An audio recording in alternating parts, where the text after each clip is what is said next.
Desde 1947, una historia de éxitos.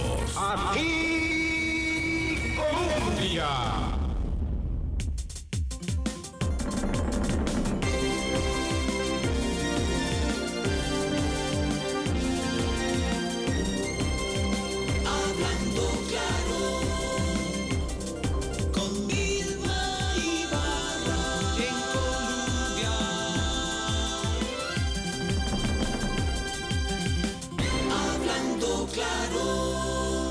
Colombia. Con un país en sintonía, 8 en punto de la mañana. ¿Qué tal? ¿Cómo están? Muy buenos días, bienvenidas, bienvenidos a nuestra ventana de opinión. Gracias por hacer parte de nuestro Hablando Claro aquí en Colombia. 16 años apoyando la deliberación democrática. Miércoles, mitad de semana, 22 de febrero, el más corto mes del año, se nos va. Y hoy hablamos de economía llegada a las vicisitudes, aterrizada en las necesidades, en las angustias y en las premuras de cada uno de nosotros. Y para plantear este programa, Boris, conversaremos con don Luis Mesalles, que ya está aquí en la mesa de Hablando Claro para tomarse un buen café con nosotros. Buenos días, ¿cómo estás? Buenos días, Vilma, y buenos días a la audiencia de Hablando Claro. Un saludo a don Luis Mesalles, que también tenía ya tiempo de no verlo, sí de leerlo en algunas oportunidades. Sí, vamos a tratar de integrar con don Luis esas dudas que tenemos muchos ciudadanos en el sentido de las oscilaciones y variaciones que tiene la economía en factores tan determinantes como el precio del dólar y el valor de la canasta básica. Referido a los huevos específicamente. Bueno, vamos a ver, las cuestiones no son tan complejas de plantear, deben ser más complejas de explicar. Don Luis Mesalles es economista, empresario, ha sido dirigente del sector empresarial, por supuesto, y durante muchos años hemos tenido la posibilidad de su concurso. Así que nos complace mucho saludarlo. Buenos días. Buenos días, Vilma y Boris, y a toda la audiencia. Complacido estar acá para ver qué podemos desgranar de todo lo que está pasando en la economía, ¿no? Qué montón, qué montón. Bueno, lo planteamos de esta manera. Allá por junio, ¿verdad? El dólar estaba ya en el techo de los 700 colones y la gente estaba preocupadísima. 696 colones llegó a valer un dólar.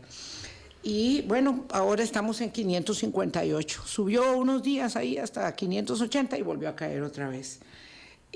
Mientras tanto, en enero del año 22, los huevos valía 1.615, un cartón, me refiero al cartoncito ese que todos accedemos, que es el de 15 unidades.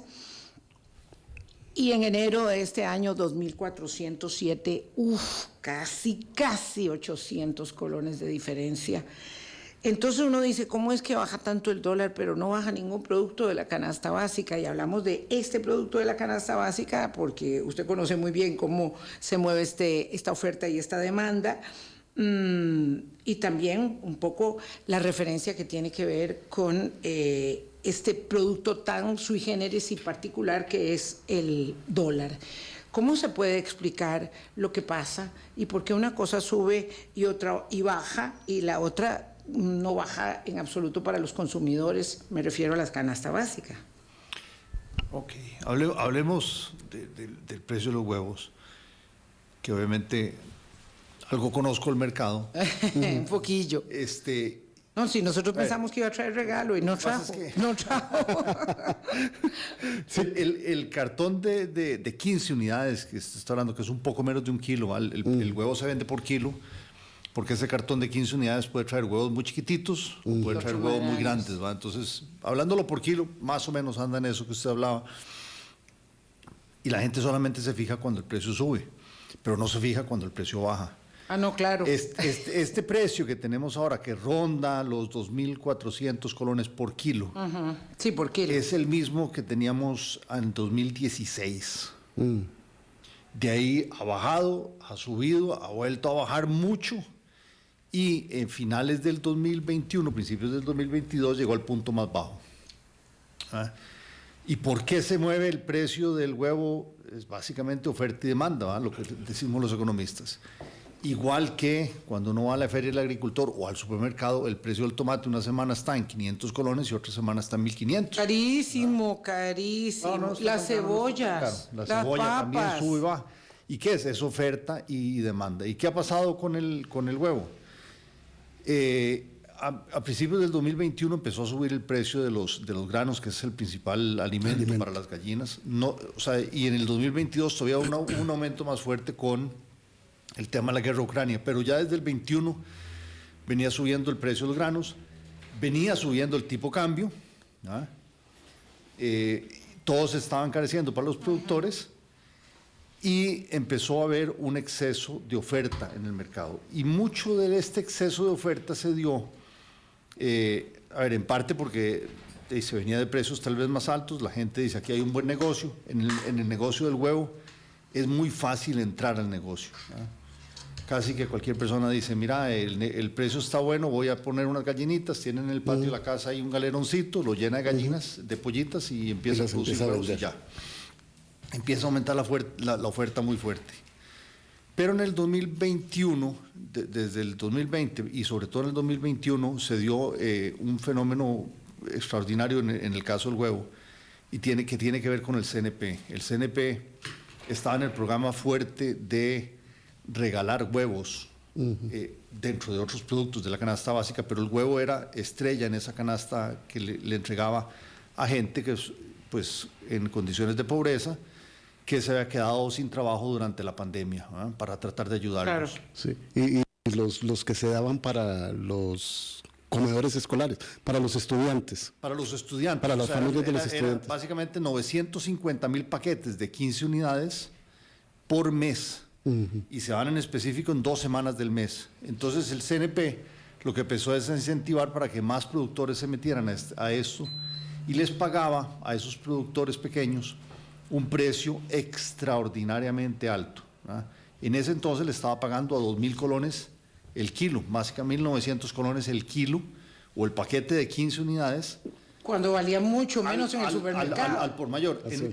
Antes estaba así, pero después en los supermercados se empezó a bajar porque se empezó a dar esta oferta, porque esos productores pequeños, ¿qué es lo que hacían? Entraban con producción, le abastecían al CNP durante 2 semanas del mes, pero las otras 2 semanas del mes les sobraba el huevo, no lo colocaban al CNP y no tenían mercado porque no eran productores, digamos, ya con trayectoria ni tradicionales, no tenían a quién vendérselo. Entonces llegaban al mercado, lo vendían. Tenían las cadenas con los distribuidores, digamos, al consumidor final. Al final lo que hacían era tirarlo a cualquier precio. Y entonces, imagínense que en ese momento el CNP lo estuvo pagando en algunos momentos a 2.000 colones el kilo, y en el mercado, al por mayor, a los distribuidores que llegaban, lo llegaban a comprar a 600 colones el kilo. Y el precio, el costo de producción andaban más de 1.000 colones. Entonces se produjo una distorsión en el mercado enorme. Y ustedes lo que hizo fue al final que mucho productor, estos que habían entrado temporalmente, volvieran a salir, y mucho productor que ya tenía tiempo de estar en el mercado, no soportó esos precios bajos. Y tuvo que subirlos. Y tuvo que salir del mercado. Entonces, este año, 2022, finales, lo que empezamos a experimentar es una baja en la oferta, pero la demanda seguía muy alta porque la gente seguía comiendo huevo. El huevo sigue siendo la proteína animal más consumida kilo por kilo.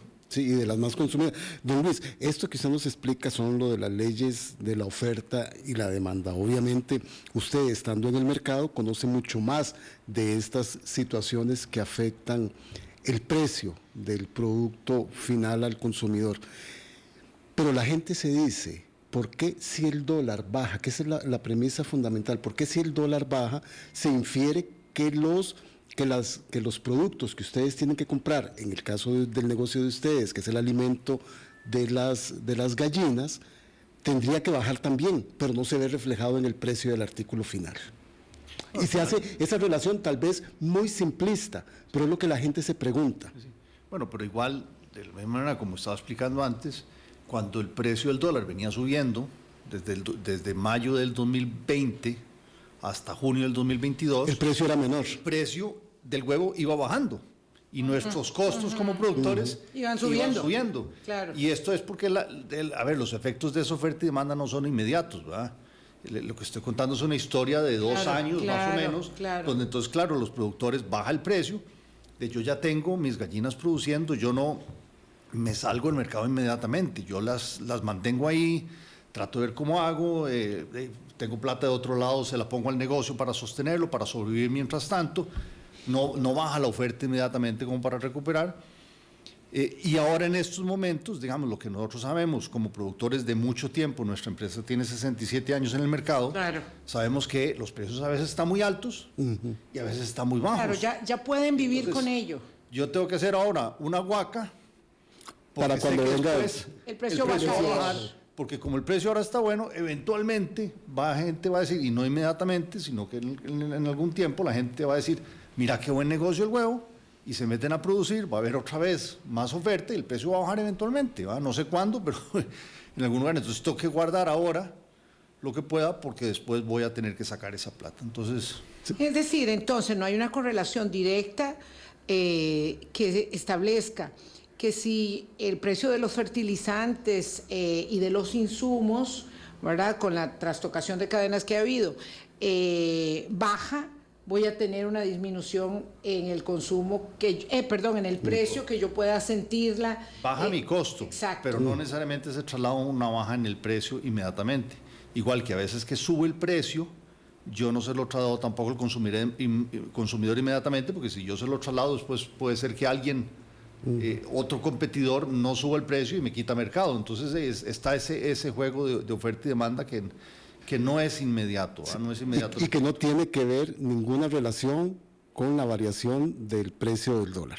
Para que nos quede claro, ¿verdad, don Ahora, Luis? si a mí me dijeran, como es en las instituciones públicas, subió el tipo cambio, subió su costo, sube el precio al consumidor, y el consumidor no tiene derecho a quejarse, sino que tiene que pagarlo obligatoriamente por eso, el final yo se lo traslado al consumidor. Pero en el caso del huevo... ¿Qué quiere decir como es en las instituciones públicas, don Luis? Porque las instituciones públicas que venden servicios... Como Recope. Como Recope, como Fuerza y Luz, ELIS, etcétera, lo que hacen es que lo venden al costo. Y es a lo que les cueste. Van a la ARECEP les fija el precio y ya ese es el precio fijado y el consumidor no tiene derecho a quejarse. Esto es muy importante. En el caso del huevo y cualquier otro producto, es decir, la gente se queja y aquí lo que puede pasar eventualmente es que si la gente considera que este producto en específico es muy caro, al final deja de consumirlo. Don Luis, ¿y qué dicha que hace usted esa referencia? Consume menos. Sí, ¿qué dicha que hace usted esa referencia? Porque en los últimos meses Recope ha dicho que que un componente importante de la rebaja del precio del combustible ha sido la baja en el precio del dólar. Entonces, claro, nosotros como consumidores decimos, porque en unos casos sí y en otros no. Sí, en el caso, o sea, las empresas privadas tienen cuando mueven precios tienen dos efectos que se enfrentan. Uno es el consumidor, que puede llegar y decir, si yo subo mucho el precio, el consumidor va a consumir menos, tengo menos demanda, y si tengo menos demanda, voy a vender menos. Y lo otro es que además tengo competencia, ¿verdad? Si yo subo el precio y la competencia se queda abajo, vendo menos y pierdo mercado, entonces también ahí tengo esa regulación, ¿verdad? Pero en el caso, otra vez, cayendo oferta y demanda, en el caso del huevo, en estos momentos específicos, la oferta ha bajado porque venimos saliendo de una crisis en el sector de costos muy altos que no se le trasladaron al consumidor vía precio, sino que más bien el precio bajó y eso hizo que muchos productores quebraran o bajaran nivel de producción y entonces ahora tenemos menos oferta y la demanda sigue relativamente bien. A pesar de que el precio ha subido, el consumidor no está dejando de consumir huevo, porque cuando le dices, sí, el huevo está caro y los memes que salen y que es un lujo y que se parece un diamante y todos esos chistes que a mí ya no me caen tan bien. Pues bueno. Yo vi uno muy bueno, Luis, ahora que Vilma hizo la referencia de que usted me trajo un regalito. Vi un meme muy vacilón, que eran unos huevos muy colorados. ¿Muy tuyo? Sí, y decían, los verdaderos huevos de oro. Este es el obsequio, sí. No los blancos. ¿Sí? Que además un día le pregunté a don Luis, ¿verdad? Porque tenemos, cuando eran yo chica, ¿verdad? Los huevos que se usaban eran blancos. Luego vinieron los huevos, estos morenitos, y le desbancaron a los blancos, de manera que ahora los blancos no son, digamos, muy buscados. Y es lo mismo. Es lo mismo, solamente la gallina de diferente color. Ah, la gallina es de diferente color. La gallina café pone huevos café, marrón o rojos que llamamos acá, y la gallina blanca pone huevos blancos. Pero entonces casi no hay gallinas blancas, se han ido escaseando. No, porque aquí en Costa Rica el mercado se hizo de huevo rojo, ¿no? Ah, ok, y las gallinas blancas van para otro lado, supongo yo. Sí, en otros lados, exacto. Ya es de la genética que se traiga en el país. Don Luis, Variaciones del tema. Para volver al tema. Entonces, es importante esto que usted está diciendo, cuando está haciendo el ejemplo de Recope, el dólar baja, el precio de la gasolina baja, no ocurre esto con los... El huevo se puede trasladar a la cebolla, al tomate, al arroz y a todos los demás. Bueno, el arroz no tanto porque tiene su precio regulado, ¿verdad? Pero y no solo su precio regulado, sino, digamos, de alguna manera la importación y todo está regulado. Digamos, en los demás productos es de oferta y demanda, ¿verdad? Y lo que les decía de la demanda, digamos, cuando el productor dice, sí, él siente que está caro, se hacen los memes y todo eso, pero vuelve a ir al mercado y dice, el kilo por kilo, colón por colón, lo que obtiene en el huevo, aquí estoy rajando, porque somos productores y creemos mucho en nuestro producto, tiene un valor nutricional mucho más alto, y el colón que obtiene por cada gramo de proteína que obtiene no lo consigue ningún otro. Es que a eso iba yo, porque cuando el precio del tomate o de las papas o de la cebolla está muy elevado, yo puedo optar por no comprar ese producto y lo sustituyo con otro que esté de temporada, ¿verdad? Aunque digamos mis gustos pues ya son los que son, pero uno puede en lugar de papa usar plátano, usar camote, usar N cantidad de tubérculos, ¿verdad? Pero bueno, con el huevo es diferente, porque claro, yo no me voy a sustituir un kilo de huevo por un kilo de carne, porque el precio es carísimo, hablando en términos de proteína, ni qué decir de un kilo de pescado. Ni qué decir de un kilo de salmón, o de medio kilo. O de cerdo, o de pollo, claro, o de queso, o sea, vuelve a haber toda todavía esa el cerdo gama. es un poquito más accesible aquí en Costa Rica. Pero comparado con el kilo, o sea, en un kilo huevo está obteniendo, digamos, por 2.400 colones, pongamos ese precio promedio, está obteniendo 15, 16 huevos. O sea, Pero vamos a ir al anuncio ya del patrocinador de los huevos. No, mentira.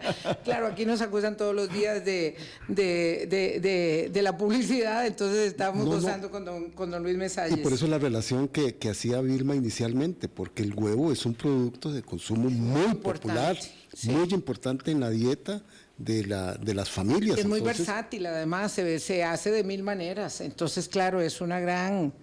Una proteína accesible o aspira la gente a que lo sea. Lo que pasa es que sí se siente. Ayer el precio, claro que se siente. Un muchacho en el supermercado me dijo, meto los huevos dentro de la caja. Le dije, no, yo lo llevo en la mano, ¿verdad? Porque claro, hay cosas que uno lleva en la mano, el pan, los huevos. Y me dice, sí, porque Dios libre se le quiebren, están carísimos. Y entonces, claro, es esta sensación de que una cosa que es tan determinante no está al alcance, no es lo mismo respecto de otros productos que uno aprovecha en la temporada. Bueno, vamos a hacer una pausa. Ya saben, todo lo que sube baja, el precio de los huevos va a bajar.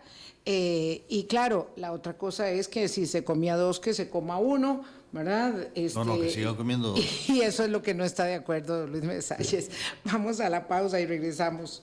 Hablando claro, con Vilma Ibarra en Colombia. En Grupo Mutual nos gusta ser parte de su progreso con la solidez y la garantía que busca. Diseñamos diferentes propuestas de ahorro e inversión para que el sueño de su viaje sea una realidad, el cambio de su carro sea un hecho y el esfuerzo de su nuevo negocio sea un éxito. En Grupo Mutual enseñamos las mejores propuestas para invertir y ahorrar con atractivas y competitivas tasas de interés, además de transmitirle esta costumbre a los más jóvenes con las cuentas de ahorro infantil y juvenil. Más información en grupomutual.fi.cr. Compartimos la Pasión por el atletismo, el ciclismo, el fútbol y también por el buen rock and roll. Cuando se apaga el micrófono, subimos el volumen a Radio 2. Somos Grupo Columbia.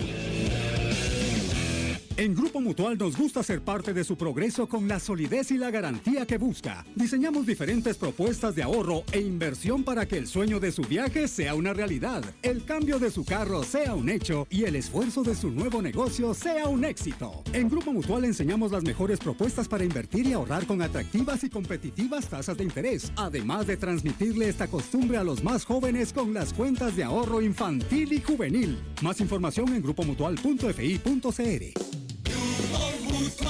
Hablando claro, con Vilma Ibarra en Columbia. Con un país en sintonía. El anuncio va a ir otro día porque no estaba grabado todavía, así que para eso tenemos a don Luis Mesalles aquí en vivo. En realidad, este es un asunto muy sensible, ¿verdad? Del acceso básico, del consumo. Pasa lo mismo, por ejemplo, bueno, estaban hablando ustedes antes de corte con el combustible, con la electricidad. Bajó porque viene la temporada de lluvia, baja el precio y todos estamos, bueno, respirando contentos. Pero ahora empieza la cuesta arriba de la temporada seca y ya empezamos a tener los tradicionales cortes de agua y con ello baja el embalse, especialmente el embalse de Arenal. Por dicha que no hemos tenido que prender térmicas, pero eso hace previsible que tenga que ajustarse también eventualmente la electricidad, don Luis Mesalles. Yo entiendo que sí, porque al final otra vez es costo para el ICE y las instituciones públicas que producen energía. Y cuando empieza a haber escasez de agua, no producen tanto hidroeléctrico y tienen que ir a producir otros con otras energías que son más caras. Entiendo yo que ahora han estado negociando con algunos generadores privados hidroeléctricos también, digamos, en otras fuentes, que los habían parado porque ya no se les había acabado el contrato y tenían contratos que eran demasiado buenos, y no le querían comprar, y ahora están otra vez encendiendo estos generadores a costos más baratos que lo que es generar con combustible. Uno esperaría que entonces el aumento no sea tan fuerte como ha sido otros años. Y luego están los proyectos también solares que entiendo yo, pero esos son a más mediano plazo, que están tratando de incentivarlos, que hoy en día la producción de energía solar es muchísimo más barata obviamente que la de combustible e incluso más barata que generación hidroeléctrica, ahora ya estaba. Entonces, pero eso va a ser a mediano plazo. Sí, porque no aprovechamos el momento debido para poder para habernos metido de lleno en el mercado que le ofrece a Costa Rica condiciones muy apropiadas. Correcto. Sí, aquí hay el tema de ¿Eso es inflexibilidad o fue inflexibilidad de la política pública, don Luis, a su juicio? A ver, a lo que yo entiendo, el ICE ha sido muy renuente a permitir más generación a través de solar, ¿verdad? Entonces definitivamente es una parte política. A ver, y hay dos partes ahí. Uno es el tema de cogeneración, digamos, que es el poner paneles en las casas o en las fábricas y todo esto. Y ahí se le ha puesto un límite del 15% por línea de distribución, creo que le llaman, ¿verdad? Entonces hay más proyectos que se podrían haber hecho y que no se han hecho, pero también hay, digamos, lo que llaman granjas solares que se podrían haber hecho y el ICE no las ha trabajado mucho. El tema de cogeneración, yo sí entiendo que, digamos, hay el miedo que tiene el ICE es que en el mediano plazo, si mucha gente pone paneles solares y deja de consumir durante ciertas horas del día, pero el ICE igual tiene que tener la capacidad para poder abastecerles cuando no hay sol, entonces ahí se causan algunas distorsiones en la red, ¿verdad? Que el ICE tiene que, el ICE como principal, digamos, como dueño de las líneas de transmisión tiene que cuidar. Sí, tiene que garantizarse para que el servicio sea continuo. Exacto. Y ahí hay cierto temor, pero yo creo que es un temor a lo nuevo, a lo diferente, y ahí hay que ir trabajando en cómo flexibilizar un poco esa parte, ¿verdad? Porque cómo un país como Alemania, que dicen que el sol sale apenas 2 días de la semana, ¿verdad? tiene un porcentaje de Mucho mayor. generación solar mucho mayor que el nuestro, ¿ah? Sí. Donde tenemos un sol por lo menos Estar en aquí en 5 el meses del trópico, año. tener este sol, tener este viento y no ventaja. aprovechar mucho más las posibilidades de la generación es impresionante, de la generación limpia. Aunque tengamos una matriz tan buena, podríamos haberla hecho todavía mucho más económica, mucho más económica. Es que ese es el punto, porque seguimos siendo un país caro en todo sentido, y para producir, ayer que estábamos hablando del tema con Víctor Umaña, ¿verdad? Para producir, eso es determinante, y para producir bienestar. La energía es fundamental. Don Luis, ¿qué otros factores estarían haciendo en este arranque del 2023 que ese costo de vida de las familias sea tan elevado?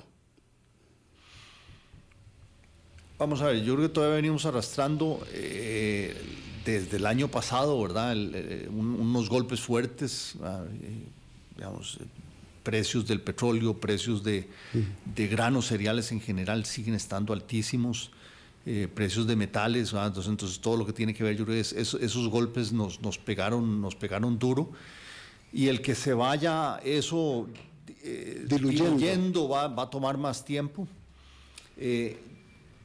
A ver, de alguna manera el esquema de fijación de salarios mínimos de este país, que está muy indexado, pero indexado a inflación pasada, aunque la fórmula supuestamente trata de ver hacia adelante, pero al final ve hacia adelante y corrige el pasado, entonces tiene mucho que ver con el pasado.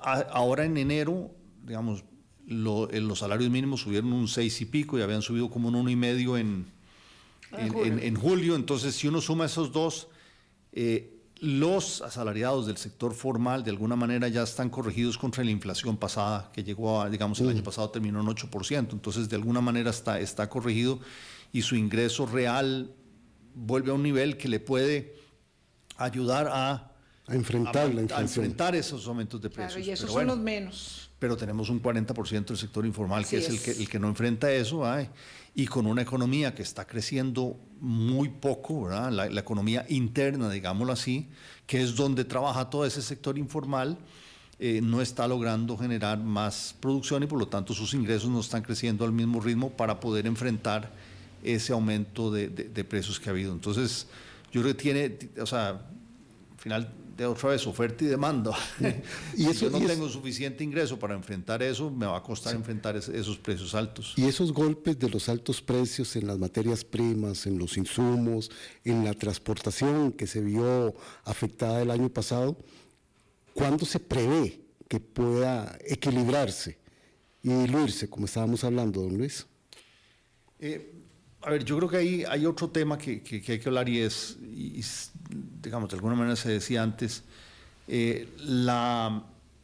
los precios en general tienden a ser más inflexibles al alza y flexibles al alza, perdón, y más inflexibles a la baja, ¿verdad? O sea, si a mí me aumentan los costos de producción, yo trato de trasladarlo lo más rápido al consumidor. Ahí dependerá oferta y demanda si me permite hacerlo o no, ¿verdad? Y los costos de producción. Cuando es a la baja, usualmente las empresas tienden a ser mucho más cuidadosas, ¿verdad? Porque no sé si esto va a ser permanente o no, y si no es permanente, yo bajo los precios después cuando vuelva. Si yo vendo mi producto hoy a más bajo costo, y después tengo que ir a reponer inventario, tengo que ir a comprar materias primas, me las encuentro otra vez más caras.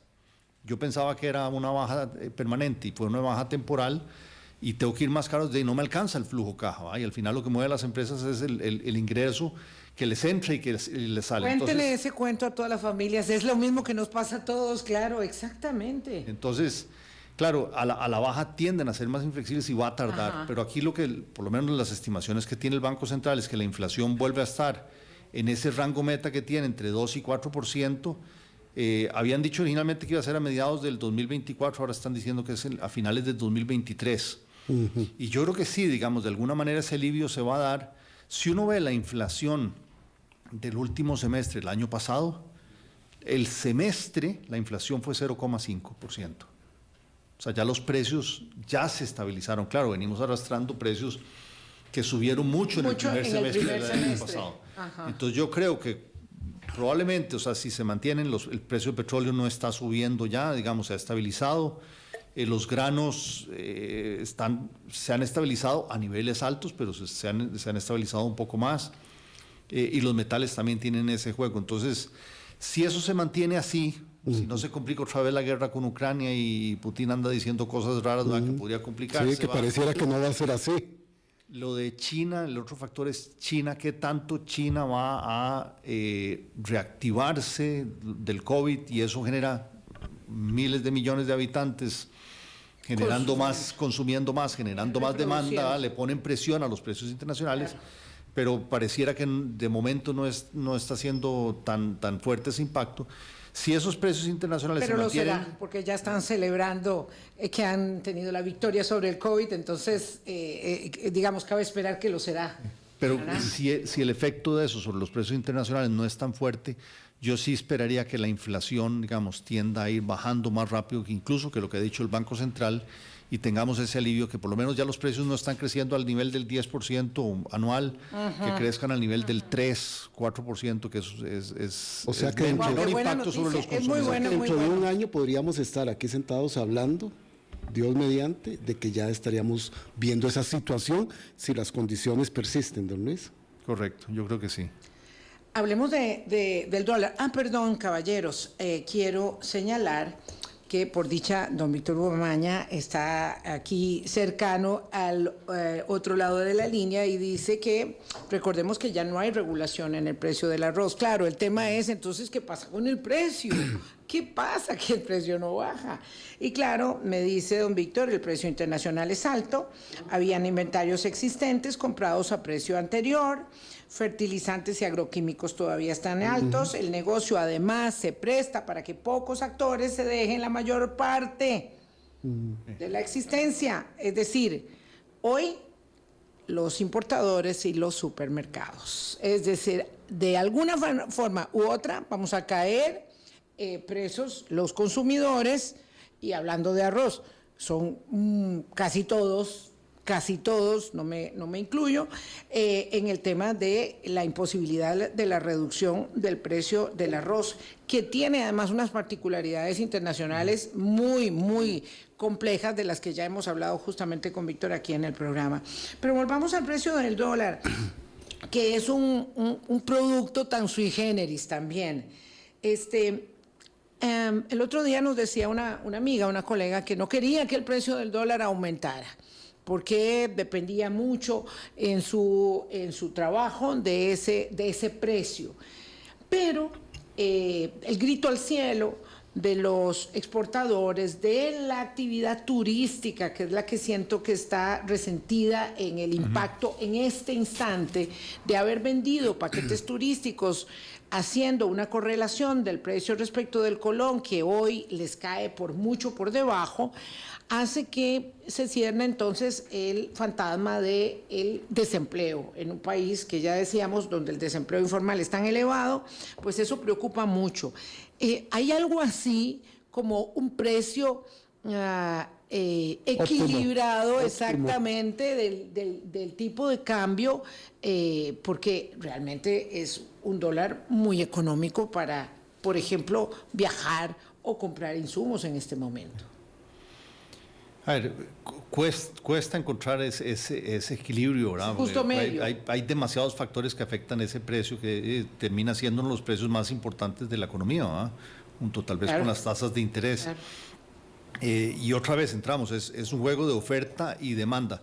Pero ciertamente cuando uno ve el muy largo plazo, ¿verdad? En el 2006 pasamos de las mini devaluaciones a un tipo cambio flexible administrado, como lo quiera llamar. La flotación administrada. En aquel entonces estaba a 490 el tipo cambio, 16 años después, porque eso fue octubre del 16 de 2006. Estamos, que son 60, 70, 75 colones por encima, son 15% en 16 años, ¿verdad? O sea, se ha movido relativamente poco el tipo cambio. Y la inflación, ¿verdad?, que se traduce en mayores costos de producción y mayor costo para la gente de consumo, En ese periodo, no he hecho los números, pero solamente el año pasado fue 10% la inflación. Pero el año ¿verdad? pasado fue atípico. Sí. Ya nosotros habíamos Pero antes domado veníamos la 1 bestia. 2% por año, Habíamos algunos de domado la 3, de bestia. 4, o sea, en promedio póngale de 3 y 4%, por 15 años, suma fácil, le da 60, 70% de aumento de costos versus un 15% de aumento de tipo cambio. Entonces, Ok. el que sí está Lo dedicado, que hay que digamos, verlo es en estas temporalidades, así. el que está dedicado a exportar bienes, a exportar servicios, a exportar turismo, o el que produce localmente, pero compite contra productos que vienen de afuera, igual, todos esos han tenido aumentos de costos y no han tenido la misma, digamos, reposición por tipo cambio. Eso usualmente se compensa a través de productividad. Bueno, y si yo soy más productivo, entonces esos aumentos de costos los puedo absorber, ¿verdad?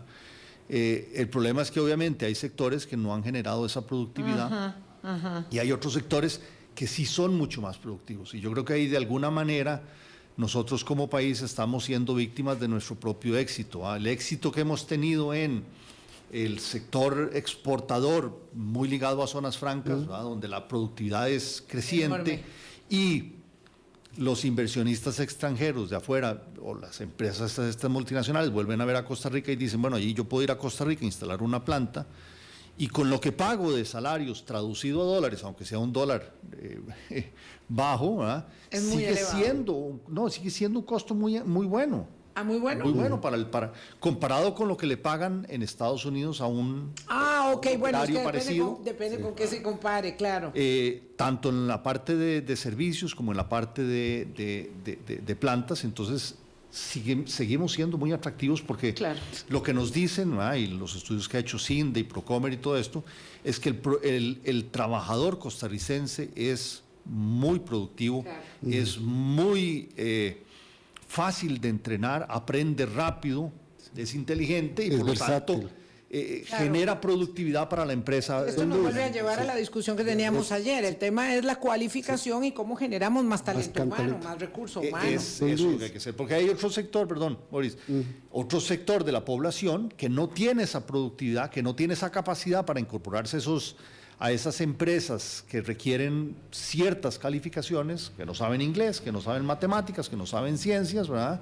Y que por lo tanto, entonces, esos se quedan en un sector de baja productividad, ganando salarios muy bajos y que el costo de vida les sigue aumentando cada año y no lo pueden absorber. Don Luis, antes de ir al corte, mucha gente señala, ¿verdad?, que los sectores que más están requiriendo que se tomen algunas decisiones respecto del precio del dólar, los exportadores, los del sector turismo, es para seguir haciendo, y ahora sí vale bien el lema, seguir haciendo huevos de oro, ¿verdad? Y que entonces por eso quieren eso. Pero a mí, en lo personal, me preocupa los encadenamientos que estos sectores producen, tanto el sector exportador como el sector turismo, ¿verdad?, que hace enormes encadenamientos en los servicios que ofrecen, y ahí sí podemos tener una afectación. Sí, claro. A ver, no, y sobre todo el sector turismo, esos encadenamientos que tienen, digamos, ayuda mucho pequeño productor alrededor. Exactamente, el que es muy Todo lo directo. mismo que traemos nosotros, o sea, sí tiene un impacto, Y es que, otra vez, o sea, a ver, si uno lo ve nada más por la parte real de la economía, en oferta y demanda de divisas, turismo está recuperando y se está creciendo bien, y eso es más divisas, y eso está bien. Estamos exportando más en el sector de zona franca, eso está bien. Está entrando inversión extranjera directa, y todo eso es más entrada de divisas, digamos, más oferta de divisas, que hace que al final baje el precio. Las importaciones siguen altas, ¿verdad? Sobre todo porque el precio que pagamos por las materias primas es alto, y eso compensa un poco. Pero en el balance general, ahí está más o menos, eso está más o menos balanceado, ¿verdad? Y a veces es un poquito más, a veces es un poquito menos. El efecto de mediano largo plazo es que si el tipo de cambio es muy bajo, ¿verdad?, para esos sectores exportadores, inmediatamente no van a salir. O sea, los del sector turismo que ya tienen vendido eso no van a dejar de atender a esos turistas. Tendrán que, igual que decíamos con lo del precio del huevo, productores de huevo en el corto plazo lo absorben, pero si constantemente a través del tiempo tenemos un tipo de cambio que está por debajo de lo que es ese equilibrio, se empiezan a perder ventas a exportación, se empiezan a perder turistas, se empiezan a perder esos encadenamientos, tenemos menos exportaciones, tenemos que importar más porque no lo producimos localmente, sino que importamos más, el tipo de cambio eventualmente sube. Claro, me preocupa que eventualmente también la temporada que no es tan, ya no es baja del todo, pero que no es tan alta, se ve afectada en términos de contrataciones, porque hay mucha gente que ahí despiden personas y podrían despedir aún más. Pero bueno, vamos a ver, siguiendo con el hilo, don Luis Mesalles, ¿es usted de quienes piensan como economistas que el Banco Central debería ajustar un poco la política cambiaria dirigiendo a la captación de dólares para que esa inundación que hay en el mercado no siga propiciando un precio a la baja? A ver, y tal vez antes de entrar a eso, para terminar el hilo anterior, Sí. El problema también de que todo esto, si bajan las contrataciones, si los exportadores dejan de exportar, si los del sector turismo dejan de operar en turismo porque dicen ya esto no es negocio, porque ya llevan mucho tiempo llevando palo, el riesgo es que después retomar eso cuesta mucho, Claro, claro. y volver a hacerlo. Entonces, digamos, esa parte de las quejas del sector exportador, el sector turismo, yo creo que son entendibles. Claro, y no olvidemos que venimos de una pandemia, Sí. ¿verdad? Donde Exacto. ya fue difícil Ya fueron volver a golpeados. recolocar, claro. Y no solo verlo en las ganancias de los grandes operadores, sino como estábamos explicando, en los encadenamientos de las señoras que participan, los turoperadores, o en el caso de los exportadores, el transporte que se tiene que hacer, la compra de insumos locales, ¿verdad? Verlo desde esa perspectiva. Sí, correcto. No, yo creo que, digamos, ahí hay algo que hay que atender. Y ahí es donde entonces uno, cuando ve la otra parte, digamos, de la formación de oferta y demanda de divisas que afectan el tipo de cambio, está la política monetaria y cambiaria del Banco Central, ¿verdad? Y ahí hay, digamos, ahí hay efectos que han estado pasando. ¿Qué ha pasado? Recordemos que cuando la pandemia, parte de la política del Banco Central fue bajar muy fuerte las tasas de interés y decir, bueno, voy a bajar tasas de interés y con eso voy a tratar de reactivar la economía. Inyectó grandes cantidades de dinero a la economía. Eso no se tradujo en más inflación porque no había demanda, porque la gente lo que estaba era guardado en la casa y no salían, no querían comprar mucho, tenían miedo de gastar porque no sabían qué iba a pasar. Entonces no se tradujo en presión de precios. Empieza la recuperación después de la pandemia, empieza la gente ya a salir de sus casas, empieza a gastar, precios internacionales suben, problemas de logística y todo eso, entonces la inflación se dispara, el Banco Central reacciona subiendo tasas de interés y subiéndolas bastante fuerte. La tasa política monetaria del Banco Central pasó de 0,75 a 9%. Sí, fuertísimo. En 6 meses y algo. Entonces, claro, ahí ya empieza un juego de decir, el que tiene dinero para invertir y dice, ¿lo invierto en colones o lo invierto en dólares? Bueno, si yo en colones estoy obteniendo el 9% y en dólares voy, lo que obtengo es a 6 meses, un año plazo, un 2,5, tengo una ganancia enorme estar en colones. ¿Ah? Y ahí es donde entonces mucha gente que durante la pandemia empezó a pasar sus ahorros de colones a dólares por el temor de la pandemia y lo que sé yo, y eso hizo que el tipo de cambio subiera de 560 en mayo del 2020 a casi 700. Es uno de los factores principales. A partir de julio de 2022 empieza a bajar el tipo de cambio. Y entonces eso alimenta las expectativas de que, mira, el tipo de cambio está bajando y yo, los dólares que tengo, más bien estoy perdiendo. Entonces La gente empieza a deshacerse de los dólares y el tipo de cambio va bajando. Entonces ese es un factor que empieza a jugar ahí. Lo otro que empieza a jugar ahí es la intervención que hace el Banco Central del mercado cambiario, que o sea, el Banco Central sí interviene en el mercado cambiario, lo estaba interviniendo y lo interviene en ambas vías. ¿Ah? Pero lo intervino, digamos, de manera muy determinante cuando el precio estaba alto, no ahora. Ahora mucho menos. Digamos que sí lo ha hecho porque si uno ve desde mayo del 2020 hasta junio del 2022, cuando el tipo de cambio subía, el Banco Central le vendió al sector público 2.500 millones de dólares y no fue a reponerlas al mercado cambiario. Para no ponerle más presión al alza. 2.500 millones de dólares en 2 años, en 24 meses, 100 millones de dólares por mes. Y de julio a enero andan como 1.200, 1.300 millones, o sea, 200 millones de dólares por mes. O sea, sí ha intervenido fuerte, ¿va?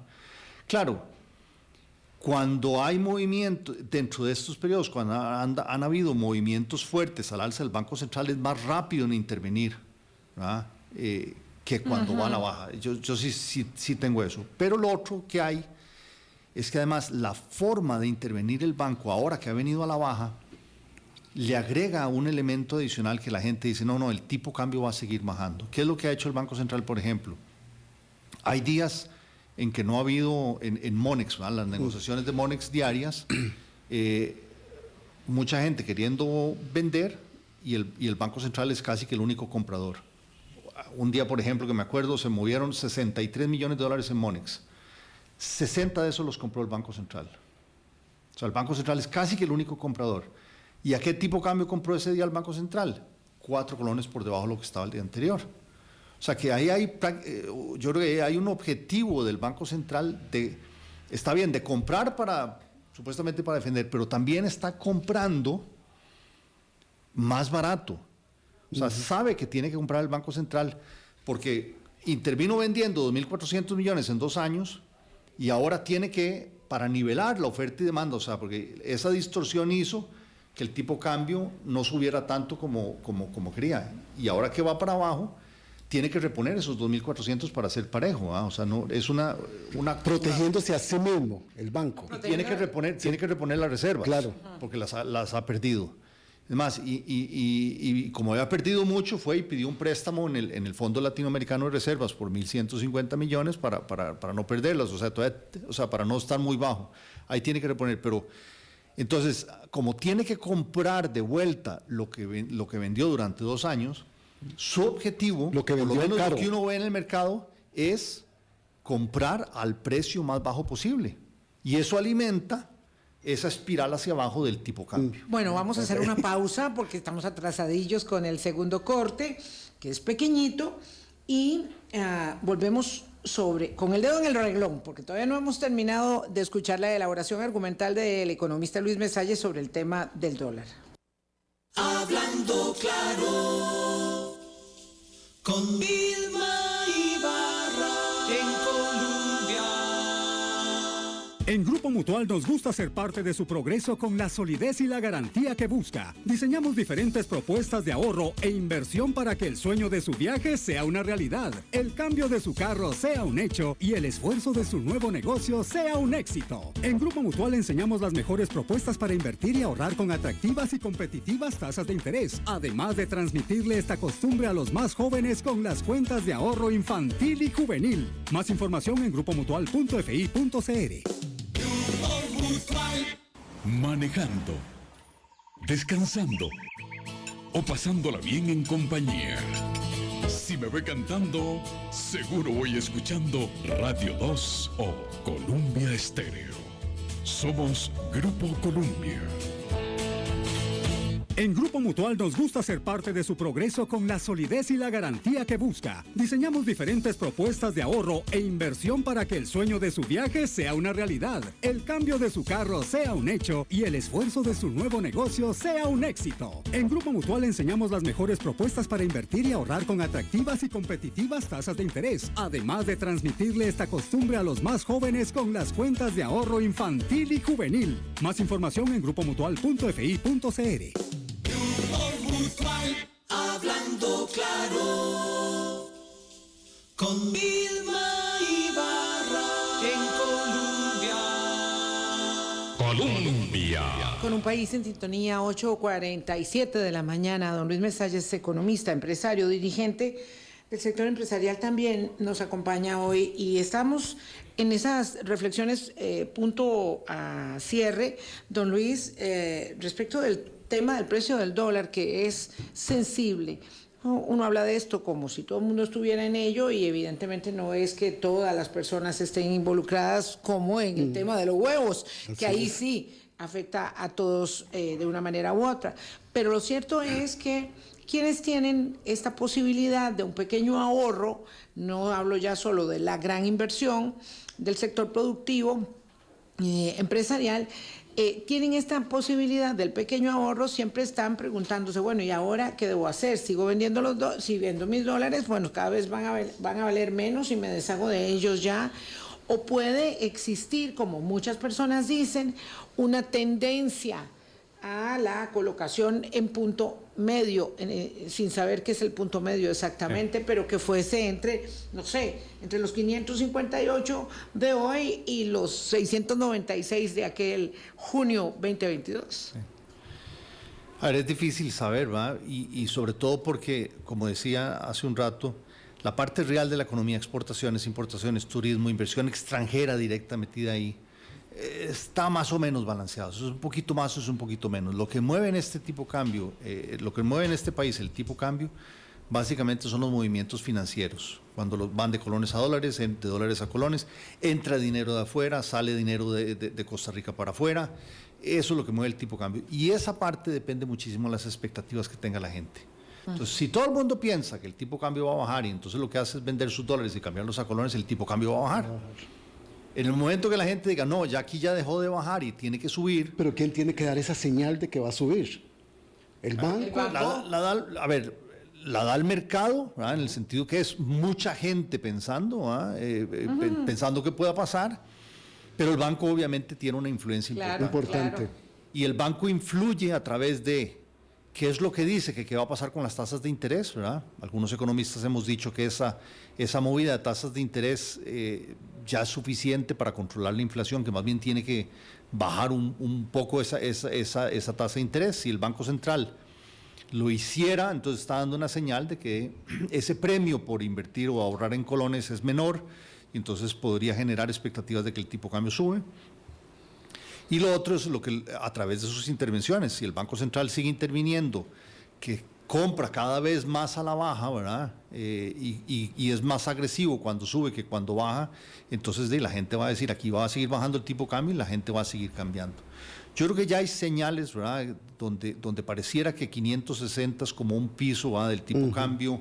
El Banco Central el otro día ya 560 intervino de una manera un poco diferente, entonces subió 4 colones un día de esto, ayer creo que fue, ¿verdad? Entonces podría ser, no sé, ¿verdad?, todavía es temprano, ¿verdad?, que haya una señal y la gente entonces haga el switch y cambie sus expectativas y entonces todo se alimenta y empieza el tipo de cambio. La compra hoy está a 563 y la venta a 557, ¿verdad? Correcto, pero ayer el Monex cerró en 564. O sea que ya va un poquito más para arriba porque esa compra y venta se mueve en un rango del Monex un poquito más para arriba, un poquito más para abajo. Entonces puede ser que hoy suba un poco más, ¿verdad? El Banco Central debería, a su juicio, vamos a ver, su valoración respecto de la política cambiaria hoy es que está el banco atinadamente interviniendo o como otros economistas, colegas suyos que he escuchado, quisieran una intervención más determinada. A ver, yo creo que el Banco Central en lo que es la compra de divisas para reponer las reservas que ya había perdido, le falta como $1.000 millones y tiene que hacerlo, ahí tiene que ser un poco más fuerte en eso. Incluso yo soy de la opinión, como algunos otros, que el Banco Central debería pagar de vuelta el préstamo del FLAR, o sea que no tiene sentido estar, bueno, yo del creo Fondo que Latinoamericano de Reservas, claro, porque si uno tiene mucha plata y puede cancelar el préstamo. 2.000 que le faltan y con eso puede cancelar el préstamo. Pareciera que hay penalidades ahí o algo, pero por pagar antes. Por pagar antes, Casi pero siempre lo cual es ilógico que se haya obtenido ese préstamo en vez de estar comprando reservas para reponerlo. Y lo otro, me parece que el Banco Central en su forma de intervenir diariamente todavía tiene un sesgo en esas intervenciones más que protege más el alza y no tanto la baja. Porque, claro, tiene un incentivo ahí, de alguna manera, de comprar las reservas que le faltan comprar al precio más bajo posible. Claro. Entonces, mientras siga haciendo eso, manda señales al mercado que el tipo de cambio se va a mantener bajo. Entonces, entre más rápido reponga las reservas y las compre, está bien, las compre baratas, una última consulta que me hace aquí un colega suyo. Y yo también ¿Genera quiero distorsión para los costarricenses que hayan tantos precios importantes dolarizados? La compra de carros, el alquiler, la compra de las casas y obviamente los paseos, el turismo local e internacional. ¿Eso genera distorsión o no? Yo no sé si genera distorsión si genera distorsión o es producto de una distorsión, ¿verdad? Que al final Terminó esos todo movimientos de dolarizado. tipo de cambio, sobre todo cuando iba mucho más hacia el alza, la gente era una manera de protegerse, ¿verdad? De estar dolarizando los precios de los activos más de más valor y de más largo plazo, ¿verdad? Yo creo que es una protección que poco a poco el Banco Central ha ido, digamos, con una política monetaria de tasas de inflación más baja, ha ido de alguna manera desdolarizando un poco la economía, ¿verdad? Yo creo que eso es parte de... Don Luis, aquí me hacen una pregunta que no la vi en el momento, para que la pueda contestar rápidamente. Dice un estimado oyente que si las estructuras oligopólicas, y explicando rápidamente qué es eso, tienen una significancia en el alto costo de la vida, esa estructura en algunos sectores. A ver, estructuras oligopólicas, lo que se refiere es que hay pocos participantes en el mercado. Todos pocos oferentes en el mercado, ¿va? Que pasa mucho en un país tan chiquitico como en un país tan chiquitito es una pasa, pulpería. Lo que decía del arroz, y Víctor nos corregía, ¿verdad? Si no está regulado, pero hay una estructura semi-oligopólica que hace que no se traduzca el costo inmediatamente a los consumidores. Puede ser. Sé que hay un economista por ahí, o pseudoeconomista, que se ha referido a que en el precio del huevo hay pocos participantes. Somos más de 500 productores, ¿verdad? Sí, no es el caso. Y los 10 más grandes tienen como el 50% de la producción. O sea que, y en un producto perecedero, tratar de controlar precios, ¿verdad? Si uno no tiene el 100% de la producción, no lo puede controlar. No lo puede hacer. Nos vamos. Sí. Nos vamos.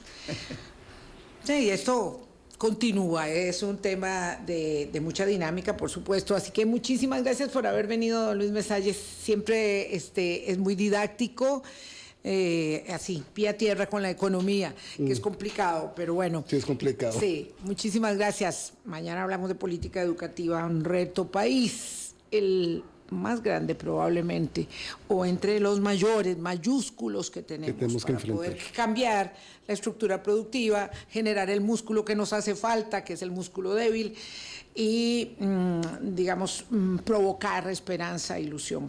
Hasta mañana, pásenla bien. Chao.